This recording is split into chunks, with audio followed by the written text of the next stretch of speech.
Hello everyone, welcome to my channel. आज मैं आपको ऑनेस्ट रिव्यू बताऊंगा जो सी इंटर का नवंबर 23 में टैक्स का जो पेपर हुआ था उसके बारे में। अगर मैं आपको ओवरऑल पेपर के बारे में बताऊं तो एक पेपर एवरेज कैटेगरी तक का था, यानी कि अगर आपने पूरे साल भर ऑब्वियसली पढ़ा होगा तो ये पेपर आपसे इजीली सॉल्व हो गया होगा और आप पास हो सकते हैं। ठीक है, पहला क्वेश्चन आया था 14 मार्क्स का, जिसमें आपको टोटल इनकम और टैक्स निकालना था। ठीक है, इसका अगर आपको पर्टिकुलर सॉल्यूशन चाहिए तो मैं उसके लिए आप कमेंट्स कर सकते हैं ताकि मैं आपको अलग वीडियो बना के दे सकता हूँ। ठीक है, बाकी ये पहला क्वेश्चन था, आप देख सकते हैं। ठीक है, थोड़ा सा इसमें वैसे तो इजी था पर कुछ पॉइंट जैसे हार्ड थे, जैसे कि 7th पॉइंट देख सकते हैं, उसमें डेप्रिसिएशन अलग था। ठीक है, ये पॉइंट ऐसा बुक में था नहीं, बाकी तो इजी था।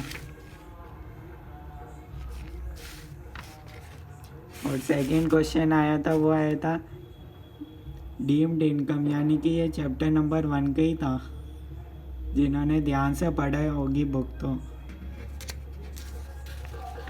ठीक है, पहला क्वेश्चन तो कंपलसरी था करने को, उसके बाद सेकंड, थर्ड और फोर्थ, इन 3 क्वेश्चन में से आपको 2 करने थे और एक क्वेश्चन आपके पास चॉइस थी, एक क्वेश्चन आप कोई सा भी छोड़ सकते हैं। अगर अपन देखें तो ये सेकंड क्वेश्चन तो ये चैप्टर नंबर 1 में से था, income deemed to accrue in India और income not deemed to accrue in India, उसके बारे में था। उसके सेकंड बी में था रेसिडेंशियल स्टेटस का क्वेश्चन था। ठीक है, इसके शुरू के फर्स्ट और फोर्थ पॉइंट तो आपने पढ़े हुए होंगे, पर सेकंड और थर्ड में थोड़ा नया, थोड़ा अलग पॉइंट्स थे। जिन्होंने ध्यान से पढ़ा होगा उनको ही आए होंगे सेकंड और थर्ड पॉइंट। ठीक है, उसके बाद सी पार्ट था, जो था टीडीएस के बारे में था, आपको बताना था, जो कि आया था। ये देखिए, इसमें 3 पार्ट आए थे।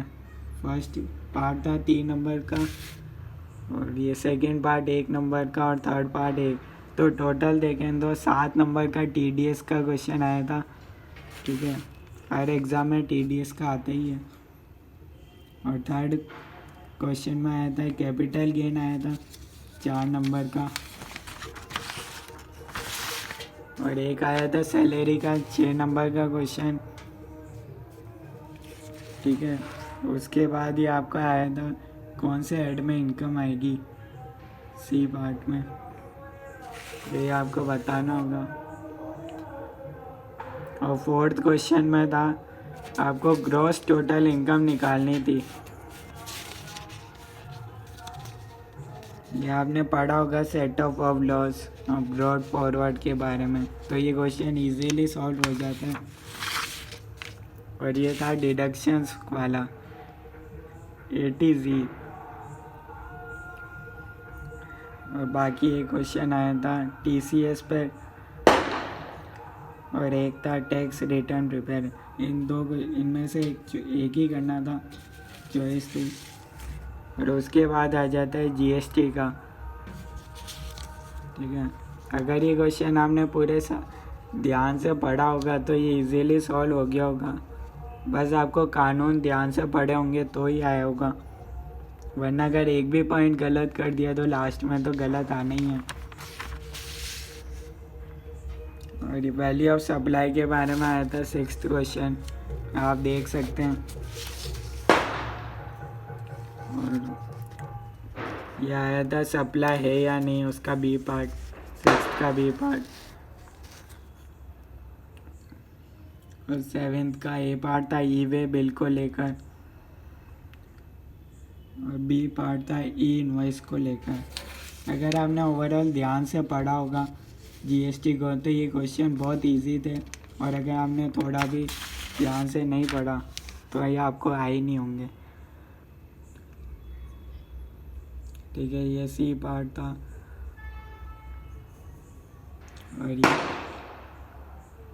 और ये 8th क्वेश्चन था, इसमें भी आपको चॉइस मिल जाती है।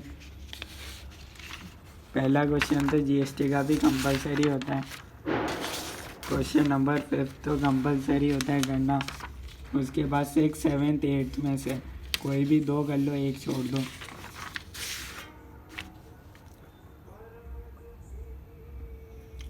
ये पूरा था थ्योरेटिकल को लेकर क्वेश्चन नंबर 8।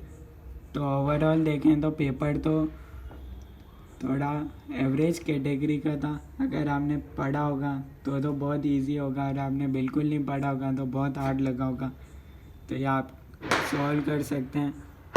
थोड़ा अगर आपकी एग्ज़ाम है 24 में तो भी टैक्स का सिलेबस तो सेम ही रहने वाला है, तो ये पेपर आप सॉल्व कर सकते हैं। ठीक है, और एमसीक्यू आए थे बेसिकली। ठीक है, बुकलेट में से तो आते ही नहीं है एमसीक्यू, अगर मैं अपना एक्सपीरियंस बताऊं तो। ठीक है, एक भी क्वेश्चन ऐसा नहीं था जो सेम हो बुकलेट में दिया हुआ हो। आईसीआई के बुकलेट में वो वाले नहीं थे, बुक में से ही थे। हाँ, ऐसा नहीं कि बाहर से आ गया हूँ, पर आपने अगर बुक ध्यान से पढ़ी होगी तो ही आएंगे, वरना आप कंफ्यूज हो सकते हैं। ठीक है, तो ये था ओवरऑल रिव्यू टैक्स का पेपर के लेकर। तो अगर आपको कोई डाउट हो तो आप कमेंट्स कर सकते हैं। Thank you.